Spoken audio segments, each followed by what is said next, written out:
collaboration avec l'entraîneur.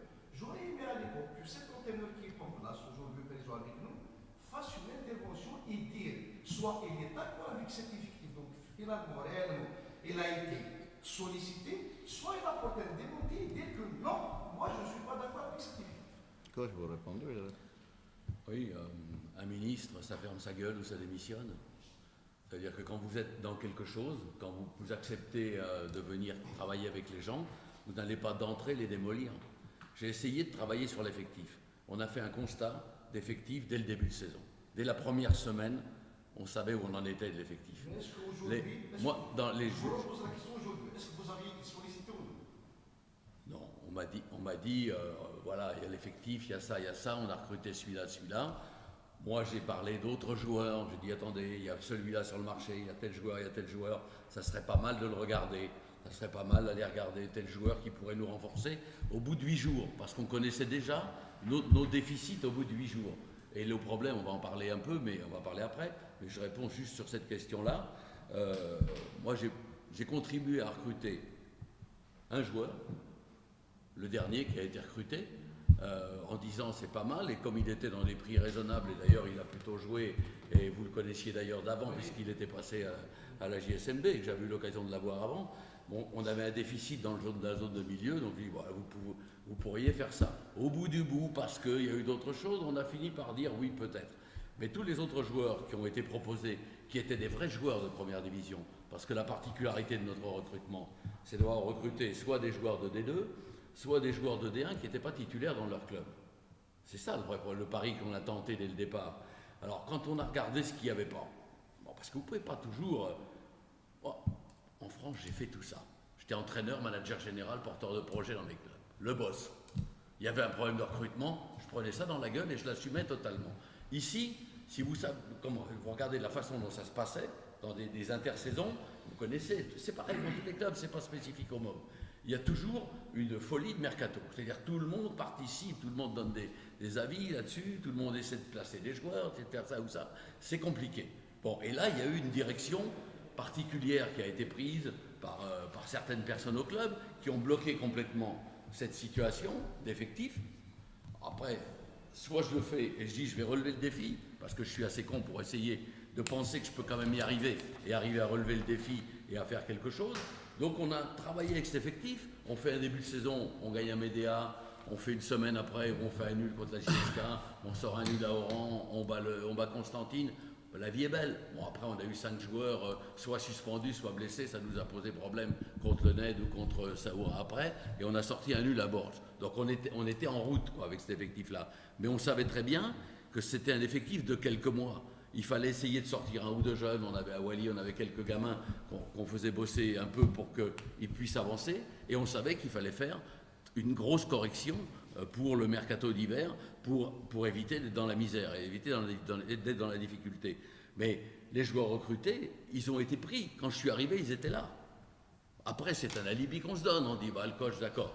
Moi, les joueurs dont on parlait, avec les recruteurs de l'époque, c'était Ben Bouda, c'était Zerara, c'était Benjilali, c'était Cédric, c'était ces gens-là. Donc j'avais un peu une garantie de leur niveau, de leur état d'esprit, ou de leur niveau possible. On m'a dit non, ils sont vieux, ils sont plus bons à rien, c'est rien. Bon, cherchez l'erreur, je vais pas aller plus loin. On connaît tous le film. Il faut un peu de respect pour les choses, on n'est pas là pour allumer les absents, etc. Moi, je ne fais pas ça. Et on est en difficulté, donc c'est pas l'objectif. Mais on sait très bien comment ça se passe et comment les choses se règlent. Donc, par rapport à ça, on a travaillé, parce qu'on pense quand même que le travail, ça peut un peu faire. Et c'est la même chose qu'on a remis en place quand on est revenu.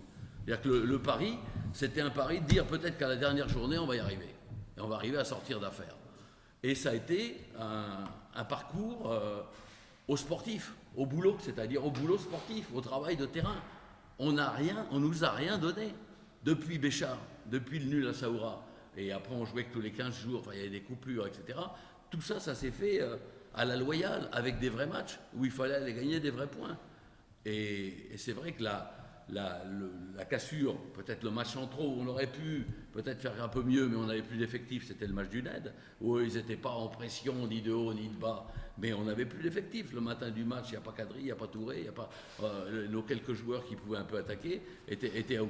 Donc c'était un problème. Une fois, on s'est fait avoir parce qu'on s'est fait voler. Bon, le président en a parlé à Ennevilla. Donc l'arbitre est corrompu, pris de l'argent du club, on a même dit aux joueurs, vous laissez une partie de votre prime pour payer l'arbitre. Bon, voilà, aux joueurs de Ennevilla. On le savait, on a su ça après. Tout. On est clair dans les informations. Match à huis clos, un peu de pagaille, on allume les choses et l'arbitre prend 2 décisions, il nous refuse un but alors que ça nous faisait mener 2-1, il refuse le but, il n'y a jamais à le refuser, et derrière ça il expulse Ben Chérif avec sur un dégagement de 6 mètres, carton jaune parce qu'il gagne du temps, là normal, pas de problème, mais 3 secondes plus tard, carton rouge, sans qu'il y ait eu un fait de jeu nouveau et un événement différent, et qu'il n'avait pas eu de carton avant, c'était pas d'un double carton. Donc il arrive à faire ça 90e. Et évidemment, bagarre générale, on rejoue après, il nous ressort encore un joueur, il sort Cadous à la suite de la bagarre générale, et on fait reprendre jusqu'à ce qu'il marque. Bon, ça fait beaucoup quand même pour dire merci. Ça c'est du vol, normalement cet arbitre ne doit plus arbitrer arabe. Bon, c'est clair, si on est dans les conditions normales d'observation, c'est fini pour lui. Il faut savoir le dire de temps en temps. Pour le reste, tout a été normal. Tout a été normal de chez normal. Et c'est vrai qu'on a, le pari qui a été fait, quand le président est arrivé avec Nassim, on a essayé de resserrer un peu. Alors, les groupes dont on vous parle, bon, c'est simple et c'est à la fois banal ou pas. Quand on a fait notre stage à Hammam Melouane, on a tapé dans le tas pour que les gars se rentrent un peu dedans et disent les choses. Bon, vous aviez un problème entre les anciens. Les anciens de D2, qui considéraient que leur club qui avait évolué comme ça n'était plus leur club et qu'ils avaient récupéré moins d'avantages en montant de D2 que s'ils avaient été recrutés par d'autres circuits. Donc là, il y avait une masse qui ne s'intégrait pas vraiment. Vous aviez les nouveaux. Alors les nouveaux qui étaient un peu, il y a un moment, tel groupe géographique, un peu telle ou telle région, un peu Alger, un peu ci, un peu ça, qui créait ça. Mais ça, on est passé au-dessus. Et au bout d'un certain temps, on a mesuré ça, on a maîtrisé ça et on a réussi à faire une équipe et à faire un groupe. C'est l'équipe qui a fini. C'est-à-dire que l'équipe qui termine pendant les 2 derniers mois est une équipe en place qui se bat ensemble ou avec les défauts et les qualités des uns et des autres. Il n'y a rien à dire sur le comportement des joueurs. Ils ont donné le maximum avec leurs qualités et leurs défauts. On a été terminé le coup à Sétif, où on jouait contre plus fort que nous. Vous regardez la composition de Sétif et la nôtre. Bon, c'est difficile, ils ont tout ramené. À part Djabou et Bouguelmouna, tous les autres étaient là. C'est ceux qui ont fait la campagne africaine, c'est ceux qui ont un certain niveau, et ils ont joué pour gagner le dernier match chez eux. Et nous, on était obligés d'être à l'extérieur, contre plus fort, et de jouer pour gagner. Si on joue pour un nul, on le fait le nul. Si on avait eu besoin que d'un point, on serait là en train de dire on a notre point. On l'a eu, on pouvait faire un nul. Mais de gagner à l'extérieur, devant cette opposition, d'essayer de faire un peu de jeu, ça a tenu 1 heure, on a les occasions pour marquer les premiers, mais on n'a pas pu aller plus loin. Et les joueurs ont été généreux, ils ont fait le boulot, il n'y a rien à dire sur leur état d'esprit, ils ont joué le jeu. Après, on a le niveau qu'on a, c'est-à-dire qu'on ne peut pas transformer toutes les choses de niveau. Après, les petits problèmes du club, c'est la division. Vous écoutez le président, la synthèse de ça, c'est la division. C'est un club divisé. On l'a toujours vu depuis le début de saison, un club divisé. Au niveau des gens qui dirigent, au niveau des gens qui supportent, on a l'impression qu'il y a plusieurs clubs dans la tribune, et ça ne peut pas être comme ça. C'est-à-dire c'est une leçon à tirer. Il ne faut pas dire on a une force parce qu'on a des supporters. Si cette force-là elle se retourne contre vous, c'est plus une force. Si vous devenez antipathique à tout le monde, si vous faites douter vos joueurs, si vos joueurs ont une peur terrible de jouer à la maison parce qu'ils savent que c'est comme ça, après 2 passes de manquer, ils vont se faire insulter, c'est un problème. Donc tout ça, ça devra se régler plus tard, ça devra trouver des solutions. On a eu cette vague de division et d'expertise aussi sur le choix d'effectifs. Il n'y a aucun entraîneur en Algérie qui fasse son effectif, il faut être sérieux. À part Boualem Charef à Arrache très longtemps, parce que ça n'intéressait pas grand monde d'être là-bas. Mais permettez-moi de vous interrompre. Je vous en prie. Vous savez pourquoi j'ai posé cette question? Parce que j'estime que lorsqu'un entraîneur entame une saison, soit même s'il pense que son groupe est limité, il ne doit jamais le dire dans un point de partie, il ne verra jamais que je vous le dis. les moyens de voir. Si on entame la saison avec cet état d'esprit, c'est comme si mon groupe va entamer le championnat déjà un mois d'être sur le plan mental. Est-ce que je vous ai dit ça? Est-ce que j'ai dit ça une fois? Non, vous venez de le dire. D'ailleurs, on passe le boulot d'un entraîneur, c'est de passer sa vie à être positif. C'est-à-dire que, tu sais, si tu regardes... On épouse la cause de la direction et on va jusqu'au bout avec la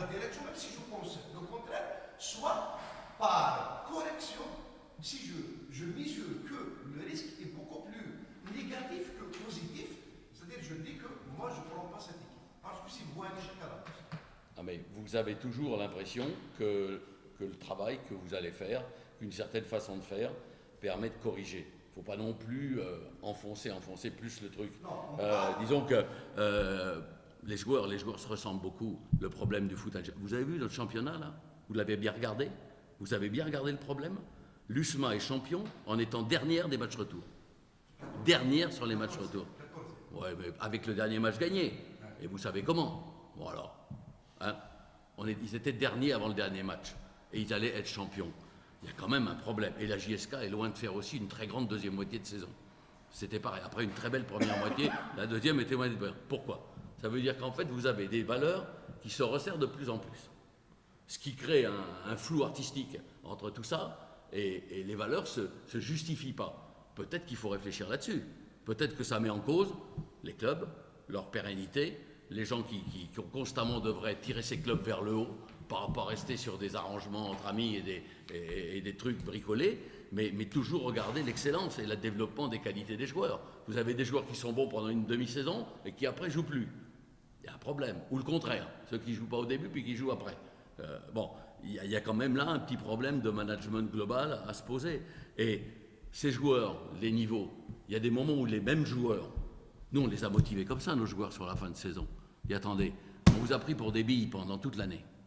Vous allez quand même démontrer qu'il n'y a pas tant de différence que ça entre le gars qui débarque de deuxième division et puis qui, petit à petit, à force de travail, etc., passe en première division, joue des matchs. Après, il peut aussi gagner un peu de performance et de niveau. Et c'est ce qui s'est produit avec beaucoup d'entre eux.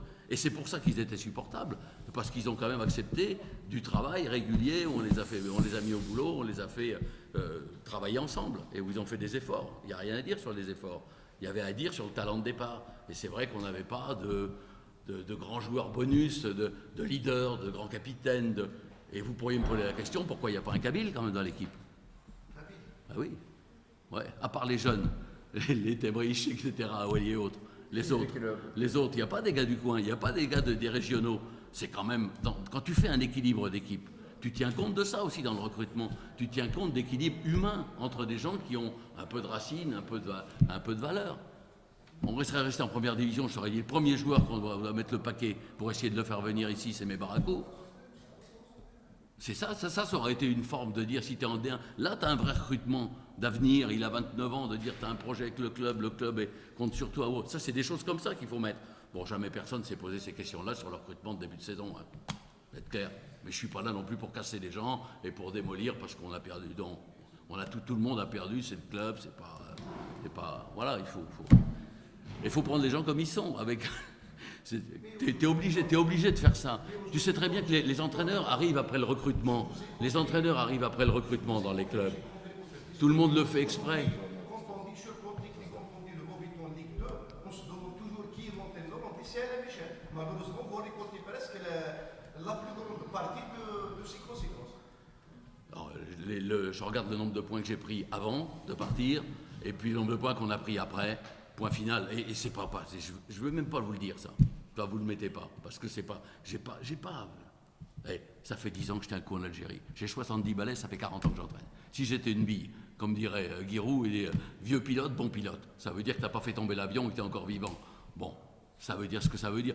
À ce moment-là, moi je veux me prouver des trucs. Le pari, je l'ai pris en disant c'est un super pari. Aux joueurs, si vous vous en tirez, c'est comme si vous avez été champion.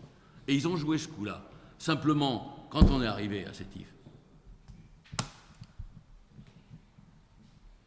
la composition d'équipe, avec celle qu'ils avaient à Saoura, et le reste. Il a fallu remettre une couche avant le match. J'ai presque failli rechanger un joueur. De joueur à joueur pour dire, bon, compte tenu de ce qu'ils ont là, faut peut-être assurer un peu. Mais il fallait quand même qu'on gagne. Donc tu étais obligé de laisser des attaquants pour essayer d'avoir des occasions. Et ça a failli marcher. On a des premières occasions pour mener 1-0. Si tu mènes 1-0, à ce moment-là, tu refermes la maison, comme on l'a fait dans la plupart de nos matchs ici. Oui, bien sûr qu'on n'avait pas un super niveau pour arriver à dominer le Paradou ou dominer le CRB. Mais on a fini par gagner quand même 1-0, à la régulière. On n'a rien acheté, on n'a pas eu de pénalty bidon, on n'a pas eu de trucs comme ça. Ah, on a fait un match, on a joué au foot, quoi. Donc le pari, c'est intéressant, ça. C'est aussi c'est plus intéressant que de faire un milieu de tableau basique avec n'importe quelle équipe où on ne sait même pas que tu as joué le championnat. De quoi on se rappelle des grands souvenirs à la JSMB pour parler des voisins? C'est du 4-3 de Bollorine, avec les 3 pénaltys contre le. Tout le monde se rappelle de ça, qui a été champion cette année-là. Dans les sites FIFA, c'est nous, c'est même pas Sétif. C'est nous qui l'avons été, on est marqués dans les sites FIFA. Bon, ça c'est des vrais trucs de souvenirs du foot. Donc de vivre des moments forts. Pour vivre un grand moment fort, on pouvait le vivre à Sétif. Il faut accepter d'avoir des moments où tu vas en prendre plein la gueule, tu vas en prendre dans la gueule et ça va te peiner. Et il faut être solidaire. C'est pour ça que je suis là. Je pourrais très bien dire, bon, après tout, je m'en fous. Je suis ailleurs. C'est pas autre chose. Mais il faut être solidaire avec les gens qui se sont battus. Et les dirigeants se sont battus. L'équipe, on a fait une équipe soudée pendant le temps où il fallait défendre la maison. C'était tout près de passer. C'était tout près. Tout près. Vraiment tout près. Coach, qu'est-ce qui a motivé votre rendement? Le fait qu'une personne m'a appelé, j'étais en train de regarder un match de foot en France, un derby de Bourges, et il m'a téléphoné, il m'a dit « Est-ce que ça vous amuse ?» J'aime bien les défis, j'aime bien remettre un peu l'église au milieu du village, la mosquée au milieu de la Médina, si vous voulez. Et de dire voilà, on va montrer que, allez, avec du boulot, avec ci, on va y arriver. Et on a beaucoup travaillé avec le staff. Les gens ne parlent jamais du travail en Algérie, on ne parle que des résultats. On sait très bien, bon, c'est comme ça, mais on a fait un gros boulot. Et au plan pédagogique, alors là c'est encore un mot, c'est russe ça presque, mais le football c'est quand même un entraîneur, il est quand même là pour faire passer des messages et pour être capable d'expliquer à des joueurs comment on va jouer, comment il faut faire. Et sur le plan pédagogique, c'était intéressant à faire. Et il commençait à y avoir même une petite musique humaine dans l'équipe. C'est-à-dire qu'on avait presque réussi à faire que les anciens, que les mecs de D2 jouaient avec les autres complètement, sans arrière-pensée, en disant pas, bah moi, lui, il a pris 1 million, moi, je suis resté à 600 000, et puis moi, ci, et puis moi, ça, et puis moi, je vais faire ça, et tel truc. On avait réussi à ce qu'il y ait un groupe vivant. Et ça aurait été intéressant de pouvoir s'appuyer sur une partie de ce groupe pour avoir une construction de D1 forte l'année prochaine. Malheureusement, bon, le fait que c'est vrai qu'on commence à emmerder un peu le monde. Il y a quelques mots un peu magiques quand même, hein. Quand vous dites, Kabylie, Mob, etc., il y a des moments où à Alger, il y a des résonances. Pour être passé au niveau des clubs de l'Algérois et autres, je sais un peu comment ça peut être ressenti. C'est vrai que le public du Mob, alors tout le monde flatte le public, parce que c'est bien d'être démagogue, dire, les crabes, etc. Oui, d'accord. Enfin bon, il faut aussi se poser des vraies questions. C'est-à-dire qu'il faut regarder jusqu'à quand un public va être positif, va aider, et il aide, il est capable d'aider l'équipe. Et c'est bien d'être soutenu, il y a un grand mouvement, il y a un grand bruit derrière l'équipe. Mais si ça tourne mal, vos joueurs, ils se font massacrer, donc ils ont la trouille après quand ils jouent à domicile, et ça nous pose quand même beaucoup de problèmes de discipline. Et à l'extérieur, on n'est pas les plus aimés du monde, quoi. Il y a quand même des dommages collatéraux. Donc ça, le club devra dans les prochaines années faire avec. C'est pas un tribunal, le public. C'est des gens qui vivent le club. Les joueurs, ils vont plus être là. Les techniciens, les présidents, etc., ils peuvent ne plus être là. Ça passe à autre chose. Les supporters, ils seront toujours là. C'est eux qui verront des matchs. Il faut qu'ils se posent quand même des questions, de dire on ne peut pas saboter comme ça. Il faut qu'on soit beaucoup plus avec le club et pas tout le temps dans une espèce d'amour et de haine en même temps de ce que l'on a devant soi. Donc il faudra passer par une structuration de ces groupes de supporters qui soient derrière. Ça fait partie au même titre que de faire une nouvelle équipe, parce qu'elle sera nouvelle obligatoirement, parce que c'est le lot du foot. Ceux qui auraient pu être gardés voudront rester en D1, donc ne voudront pas être en D2. Et ceux qui n'ont pas forcément le niveau, ce n'est pas nécessaire, il vaut mieux passer à une autre aventure. Donc ça sera un nouveau groupe, ce sera autre chose qui vivra à ce moment-là. Est-ce que vous n'avez pas regretté votre retour?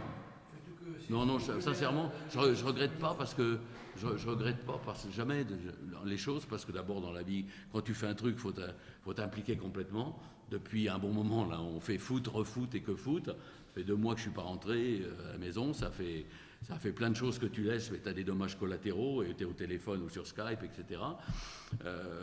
Mais si tu aimes ça, c'est une façon de... Tu sais, quand tu prends un peu de temps dans la vie, un peu d'âge, ce qui compte, c'est de ne pas t'emmerder, hein. C'est de faire des trucs qui te passionnent. Bon, et faire du foot, ça reste une passion. Donc, tant que je ressens ça, je ne regrette jamais ce que je fais dans le foot. Et tout fait partie d'un tout. Je ne suis pas à faire un CV, à mettre un machin, nanana. On a déjà réussi des coups. Ce coup-là, il était super à mettre si on passait à Sétif. C'était un truc très, très passionnant, autant que de gagner, d'être en haut avec la JSMB ou de faire un titre avec le Mouloudia, peu importe. C'est pas le problème, ou de remonter le CRB quand on les avait pris derniers en novembre 2014, etc. Il y a plein d'aventures. Chaque fois, c'est une aventure. Et tu regardes tous ces gens-là, tu appelles leur président, on se revoit avec plaisir. Et on se reverra avec plaisir avec mes dirigeants actuels, avec lesquels on a partagé des trucs, on s'est battu ensemble. Et bon, la personne qui avait fait revenir, bon, elle a été obligée de prendre quelques distances avec le club, mais bon, ça n'empêchait pas d'échanger et d'avoir les mêmes passions et de se battre au bout pour réaliser les mêmes choses. Donc, aucun regret là-dessus, le truc. Bon, pas... Par rapport aussi au moment que vous avez passé après votre départ, enfin, qui ont précipité votre départ. Oh, si vous n'étiez pas des journalistes, je vous dirais la vérité et pourquoi je suis parti. et je vous dirais ça complètement et vous comprendriez, on est dans le domaine économique, on n'est pas dans le domaine sportif. Les intérêts parfois l'emportent sur beaucoup de choses et même les mecs qui m'ont fait partir à l'époque s'excusaient presque de l'avoir fait. Mais bon, il y avait des intérêts particuliers qui faisaient que c'était intéressant à faire. Point final, bon, c'est pas la peine d'en rajouter. Donc c'était quelques personnes. On reste dans l'affairisme, on reste dans le recrutement. Hein, vous avez tout compris quand même entre nous, mais vous savez qu'il y a une certaine obligation de réserve par respect pour les gens et autres, et on ne va pas non plus faire tuer tout le monde. Hein, mais il y a quand même des choses qui parfois se passent. Il faut les savoir en toile de fond, quoi, comme ça. Donc j'avais pas de... Non, j'avais la volonté, je me disais pourquoi être revenu, parce que j'avais envie de prouver que, voilà, ce qui avait réussi ailleurs, ça pouvait réussir là aussi. Et on était...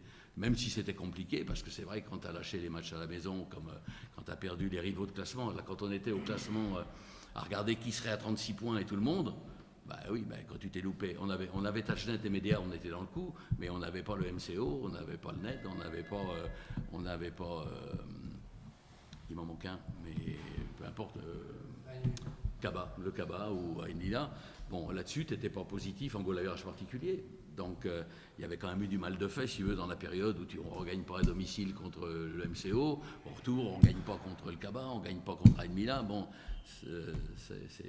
c'est des trucs qui, à un moment, manquent. Mais le pari était quand même possible. Le 10 sur 12 de la fin, bon, au Mouloudia, on y allait pour gagner.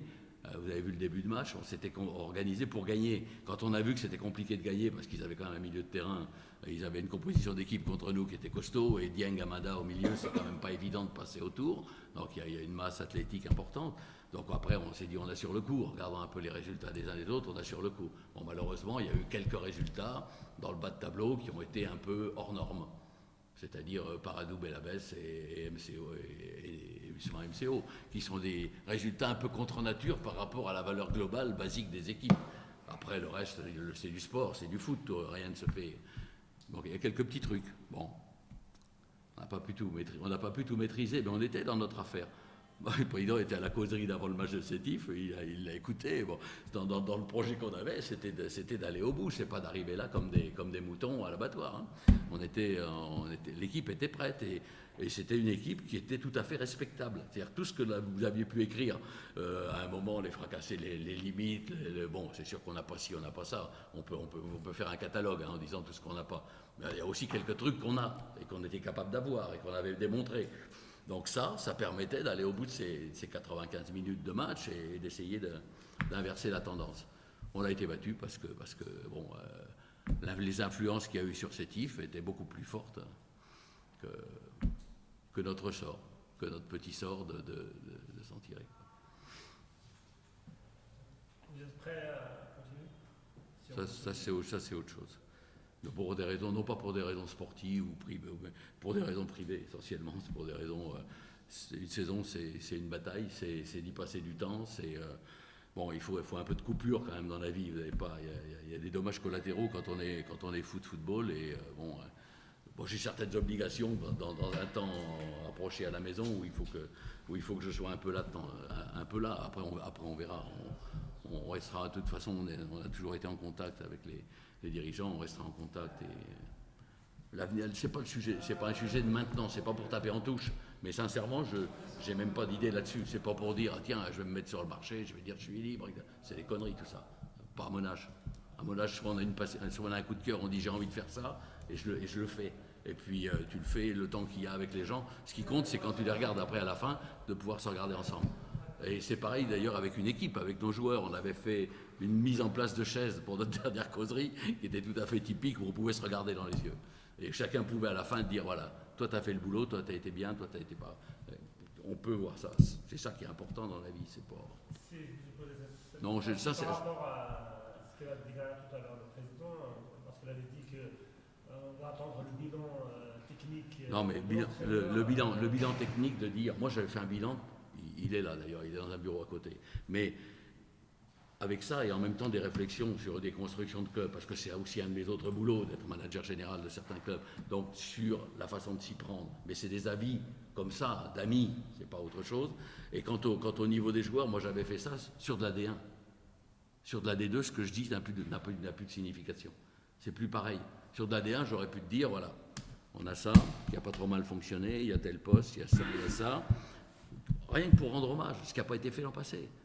On est arrivé devant une page blanche. Moi, quand je demandais, Giboul Diab, il peut jouer en D1 ? Après Nassim, je lui ai posé la question au début du mois de juillet. Un tel, Laraba, il peut jouer ? Alors on a quand même Desbarry, Kadous, Laraba, 3 arrière droits. Arrière gauche, Walou. C'est ça le boulot. Le boulot d'un coach quand tu fais une... On revient à ta question de début de saison. Parce que ça m'a... Mais parce que... Non, coach, je suis désolé. Mais... On vous ramène aux arrière droit. Un seul arrière gauche qui n'est pas de midi. C'est un arrière gauche qu'on a retrouvé. Mais alors, d'abord j'ai regardé. Non, mais j'ai regardé les gamins. Les gamins, on en a 2 arrière gauche. Il y a Temrich et Gendouz. Bon, Gendouz, il n'était pas là. Au début de saison, il était assez tif, il est revenu. Le gamin pourrait être une solution secondaire, et non pas primordiale. Un gamin. Non, mais ils ont même pas trop regardé. Mais bon, si tu veux, quand tu vois ça, tu te poses. Le boulot d'un entraîneur, c'est l'expertise par rapport à un supporter ou à un dirigeant ou autre. C'est d'avoir une expertise sur ton effectif. Donc, et là-dedans, bon, rien donné. Alors après, je me suis dit, bon, Desbarry, il peut peut-être polyvalent, il peut jouer là, lui, il peut faire ça. On bidouille, après, tu te débrouilles. Ça peut marcher d'ailleurs, c'est pas comme ça, clac. Hein, à Saoura, on joue avec Laraba à droite et Kadous à gauche, ça fonctionne très, très correctement. Et pourtant, il joue avec des ailiers et il joue sur les côtés. Donc on avait tenu le choc. Donc tu vois, c'est pas tout donné, mais tu te dis quand même, bon, il y a un petit problème là, hein, dans la mise en place d'un effectif. Mais les données n'étaient pas sportives, les données d'effectifs, vous avez tous compris. Bon, elles n'étaient pas sportives. Elles étaient beaucoup plus mercantiles que sportives. Mais malgré ça, on peut quand même faire. Faut pas. Tu m'as jamais entendu dire au début, ouais, c'est limité, c'est pas sinon. Je dis, on va bosser avec ça. Si tu positives, tes joueurs, ils peuvent être un peu plus forts après. T'as pas que des effectifs Dream Team. T'as des effectifs dans la moyenne. Vous avez parlé déjà, après le stage de la Tunisie, à propos de quelques joueurs qui sont entre parenthèses limités, qui doivent quitter le club. Mais à la fin du compte, on les a trouvés avec l'équipe. C'est pas à moi d'annuler un contrat de joueur. Moi, je peux donner un avis sportif. On en discute avec, il vous dira, quand on avait décidé de mettre la guillotine. Bon, il y avait quelques joueurs un peu plus guillotinables là après Aïn Mila, parce que bon, on diminuait, on resserrait un peu l'effectif. Bien, bon, on l'a resserré. Pourquoi les 4 joueurs qui étaient concernés à l'époque. Bon, Soltani, bon, il avait le malheur que bon, je l'avais croisé à Saoura en 2014. Donc je savais qu'il était libre. Saoura l'avait pendant un mois seulement. Le président Zerwati l'avait arrêté. Et c'était un joueur qui avait ses limites. Bon, à 27 ans, c'était limité. Donc bon, il ne pouvait pas vraiment jouer. C'est un bon joueur de futsal, si on veut, d'une certaine technique. Mais avec l'impact physique qu'a un match de haut niveau de première division, c'est compliqué. Donc bon, on l'a arrêté. C'était assez logique qu'il n'aurait pas joué. Bentiba. On parlait des problèmes de... Mais mettez pas ça. Mettez pas ça. On n'est pas là pour tuer les mecs. Hein. Pas là, il peut retrouver un club. C'est pas nous qui avons à faire ça. Mais quand même, prendre un mec au mercato d'hiver qui n'a pas joué depuis 3 ans en D1. On connaît le foot algérien. Moi, je le connais maintenant, comme vous. On a vécu ensemble tout ça. Donc, tu prends pas un mec comme ça, quand même. Pas possible. Mais vous dites pas d'autres gars qui étaient disponibles. Bon, qui étaient plus chers, certainement. Mais qui avaient quand même d'autres formules de joueurs, comme Boutchma. C'était quand même un peu autre chose. Bon. Ah, je vais faire le con, là, je me permets, parce que je me lâche un peu avec vous, c'est de votre faute. Mais bon, Boukankouche, sincèrement, tout le monde peut se tromper. Moi, je ne tire pas là-dessus. Putain, s'il y a un truc qui m'emmerde, c'est que de ce joueur-là, on n'ait pas réussi à en faire un vrai joueur du club. Alors pourquoi? Bon, déjà, sa façon de le faire signer. Tu lui files tout son contrat avant qu'il ait commencé à jouer un match. 1 minute. Tout. Et tu payes même les arriérés. Tu ne peux pas faire comme ça. Même par respect pour les autres, tu ne peux pas faire ça. Bon, donc, et ça, tu le payes après. Alors le problème de Salim, c'est qu'il n'a pas la lumière à tous les étages. Mais tiens, il a tout ce qu'il faut pour faire un bon joueur de foot, il a le potentiel athlétique, il a les capacités techniques, il sait prendre un ballon, passer entre deux joueurs, il sait faire des trucs, ça peut te faire un box-to-box sympa, mais on n'a jamais réussi à lui faire jouer le bon film, quoi. C'est un regret, ça. J'ai tenté encore jusqu'à Inmila, ils n'étaient pas forcément d'accord. Moi, tu te dis quand même que tu dois tenter qu'un gars qui est un peu footballeur, qui te fasse quelque chose, quoi. Il y en a d'autres aussi qui ont cru. Tu demandes à Mahrez ou à des mecs en équipe nationale, ils vont te dire c'est un bon joueur. Parce que quand il fait un foot avec eux à l'entraînement, quand il est à l'équipe nationale, il les impressionne un peu. Mais c'est pas un joueur d'équipe, quoi. C'est-à-dire que c'est gars il n'est pas intégré dans l'équipe de football. Il ne sait même plus à quel moment il a gagné son dernier match, qu'il a joué, qu'il a gagné. Avec la JSK, il ne jouait plus, et après, avec nous, il en a jamais gagné un. Oui, oui, non mais c'est même plus que... C'est un problème de rigueur tactique, de choix, de lucidité dans les choix. Il la garde quand il faut la donner, et il la donne quand il faut la garder. Tu vois, c'est ça le problème. Mais bon, on n'avait pas autant de joueurs que ça, de grande qualité. Donc c'est quand même embêtant de ne pas arriver à maîtriser ça. Bon, les autres, Besson Camara, c'est pareil. C'est pareil. Et... Besson ou Camara, c'était à peu près le même profil de joueur, c'est-à-dire, mais ça met en cause le travail dans les clubs algériens sur les étrangers. Et c'est pas spécial au MOB, hein. C'est vrai pour tous les clubs. Les clubs, on prend souvent le gars au dernier moment. On regarde, ah, tiens, il faudrait peut-être prendre un étranger, alors tu as 3 mecs, 4, 5 mecs qui appellent, tu dis on va regarder une vidéo, on va faire ça, alors que tu as du temps de travail tout au long de l'année où tu pourrais aller regarder ce qui pourrait t'intéresser. Ça, c'est la capacité de travail. Bon, après, Feham Bouazza, moi, je le connaissais du CRB, donc, bon, il était capable de jouer un certain temps de jeu, donc il fallait positiver avec lui et voir ce qu'on pouvait faire de positif pour que ça fonctionne. Bon, voilà, et puis après, donc c'est pas si facile tout ça, mais il y a quand même il y a des petits moments, il y a des petits clignotants qu'on aurait pu un peu mieux appréhender, quoi. Mais c'est simplement pour que vous ayez des explications par rapport à ça. Je veux dire que on n'était pas loin du bout et de réussir le coup malgré tous ces petits problèmes, quoi. C'était devenu une équipe qui est morte un peu les armes à la main, quoi, qui s'est battue, qui a été au bout. Le révélateur était un peu trop fort. Il aurait fallu jouer à la maison le dernier match. Avec l'ambiance du CRB ou du Paradou, et ça serait passé. On avait quand même un calendrier assez rock'n'roll pour la fin, quand même, hein. Paradou, Mouloudia, Sétif et le CRB. C'était pas... On aurait pu jouer le podium. Au rythme des 3 derniers matchs, on aurait pu jouer le podium. Ouais, peut-être que si on avait été à un moment... Le long terme de la saison, le MOB n'a jamais gagné 2 matchs suite différents entre les deux. On a fait une série en septembre qui était sympathique, hein. Le nul contre la JSK, d'aller 3 jours après, de faire un 0-0 à 10 à Oran pendant 1 heure à 10, et puis de battre Constantine derrière, c'était pas mal. Mais on a perdu à 10. Ça commençait à ressembler du foot. On n'avait plus de joueurs. On était à -5, c'était fini. Tu n'avais plus d'équipe. À -5 au début de saison, alors là, tu n'avais vraiment plus d'équipe. Lui, il était cassé, il s'était pété à l'entraînement, tout, ouais. Et il était claqué, il pouvait pas jouer. Tu l'avais 3 semaines sans lui. Après, tu avais 2 suspendus, Wally Belhassen. C'était trop, ça, tu pouvais plus. Tu pouvais plus tenir devant ça. C'était trop fort pour toi comme révélateur dans notre équipe de départ. Ouais. Vous avez bien suivi, c'est bien. Vous avez bien regardé la saison.